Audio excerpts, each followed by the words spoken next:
La voile, c'est la source d'inspiration d'Édouard de Keyser. Et son rêve, c'est gagner la Global Solo Challenge, un tour du monde à la voile sans escale. J'ai fini l'école et que je suis rentré à l'université. J'ai eu une année sabbatique à l'époque, c'est il y a 30 ans quand même. Et j'ai fait la mini transat en solitaire. Et puis après, je suis revenu, j'ai fait mes études, j'ai travaillé jusqu'à maintenant. Mais j'ai toujours gardé le rêve de faire ce qu'on appelle l'Himalaya de la mer. Particularité de cette course, les skippers doivent recourir le moins possible aux énergies fossiles sur leur voilier. Le Global Solo Challenge emmènera ce Bruxellois par les 3 grands caps et l'Antarctique, des routes qui sont inconnues à Édouard et qui ne sont pas sans danger. On passe par ce qu'on appelle les 40e rugissants, 50e hurlants. C'est des endroits où en fait aucun vent, aucune terre n'arrête le vent qui tourne autour. Et donc il y a beaucoup de vent et les vagues sont énormes. Et donc bon voilà, il y a quand même déjà beaucoup de marins qui l'ont fait et qui ont chaviré. Il y a même des marins qui sont morts, comme dans l'Himalaya au début. Maintenant ça arrive beaucoup moins souvent parce qu'on a des conditions de sécurité améliorées, on a l'expérience des autres aussi.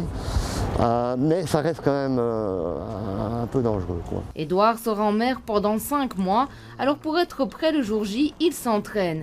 Course à pied, entraînement au Basic Fit, encadré par son coach Dominique Hénin. La femme d'Édouard, chef-coq, lui prépare de la nourriture déshydratée à emporter sur son bateau. C'est aussi une préparation mentale rigoureuse. Moralement, c'est de beaucoup écouter les gens et de leur proposer de participer, chacun avec leurs compétences, ce qu'ils aiment bien faire. Par exemple, il y a des super bons bricoleurs, il y en a pas mal ici au Bric. Il y a plein de gens qui viennent m'aider, parce que j'ai pas le temps de tout faire avant de partir, qui viennent m'aider à bricoler sur le bateau, par exemple. Et voilà, ça c'est mon entraînement moral, quoi.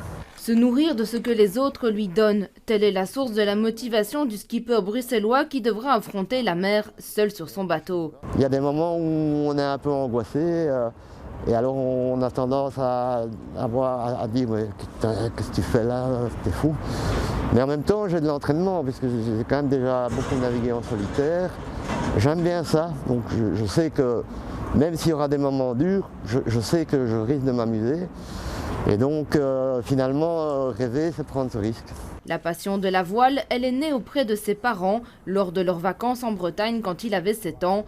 Depuis, la mer n'est jamais restée loin. Au milieu de mes études universitaires, j'ai pris une année sabbatique et j'en ai profité pour faire la mini transat, donc qui est une course qui traversait l'océan Atlantique en solitaire sur des petits bateaux de 6,50 m. Et je me suis ultra bien amusé, c'était une super expérience. Une expérience déterminante dans son parcours qui mènera cet amoureux de la navigation à prendre part à un tour du monde dans quelques mois. Mais plus que les trophées, ce qui habite Édouard, c'est le bonheur d'être sur un voilier. C'est ma manière de réaliser mon rêve. On m'a toujours dit, quand j'étais plus petit, que j'étais un rêveur. Donc je me suis dit, exprime-toi par le rêve en les réalisant. Et je trouve que le bateau, c'est un très bon moyen de faire ça en fait. Il faut aimer évidemment, c'est pas pour tout le monde, mais je crois que c'est le même sentiment que les gars qui vont faire un sommet en Himalaya, quoi. Aujourd'hui, Édouard trépigne d'impatience de se lancer à la poursuite du rêve de toute une vie. Départ mi-septembre depuis le port de la Corogne.